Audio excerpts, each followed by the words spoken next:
Hi friends හචිකෝගේ සංවේදී කතාවට පස්සේ SLEdu අපේ මේ වීඩියෝ එකෙන් ඔයාලව අරන් යන්නේ ජපානයේ තවත් පුදුම හිතෙන තැනකට. එක් මිනිසෙකුට බලලුන් 6 දෙනෙක් විතර ඉන්න බලලුන්ගේම රජදහනක් වෙච්ච අෝෂිමා එහෙමත් නැත්නම් බලල් දූපත ගැන ඔයාලා අහලා තිබුණාද? මේ දූපතට මෙච්චර බලලුන් ආවේ කොහොමද? මිනිසුන්ව මගහරමින් බලලුන් මේ දූපත අල්ලගත්තේ ඇයි?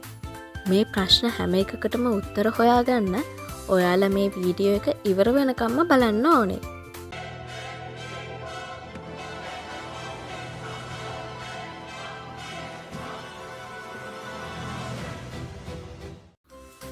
මේ දූපතට හරිම අපූර්ව ඉතිහාසයක් තියෙනවා. මීට අවුරුදු ගණනාවකට කලින් මේ දූපතේ ප්‍රධාන ජීවනෝපාය වුණේ දීවර කර්මාන්තය.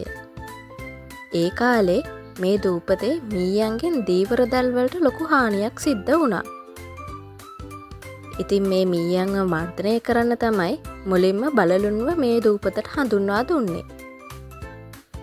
නමුත් කාලයත් එක්ක දූපතේ හිටපු තරුණ පිරිස් රැකියා සොයාගෙන නගරවලට ගියා. ඉතින් දැන් අද වෙද්දී මේ දූපතේ ඉතුරු වෙලා ඉන්නේ ඊටාම සීමිත වැඩිහිටි පිරිසක් විතරයි. හැබැයි බලලුන්ගේ ගහණය නම් සීක්‍රයෙන් වැඩි වෙලා තියෙනවා. එක් මිනිසෙකුට බලලුන් 6 දෙනෙක් විතර මේ දූපතේ ඉන්නවා. මේ නිසාම තමයි මේකට බලල් දූපත කියලා නම ලැබුණේ. මේ ඉන්න බලලුන් මිනිසුන්ට හරිම හිතවත්. දැන් මේ දූපත ලෝකයේ පුරාම ප්‍රසිද්ධ සංචාරක ස්ථානයක් වෙලා. බලලුන්ට ආදරය කරන දහස් ගණන් පිරිස් මේ අපූර්ව දූපත බලන්න එනවා. ඔයාලත් බලලුන්ට ආදරය කරන කෙනෙක් නම් මේ දූපතට යන්න කැමති ඇති.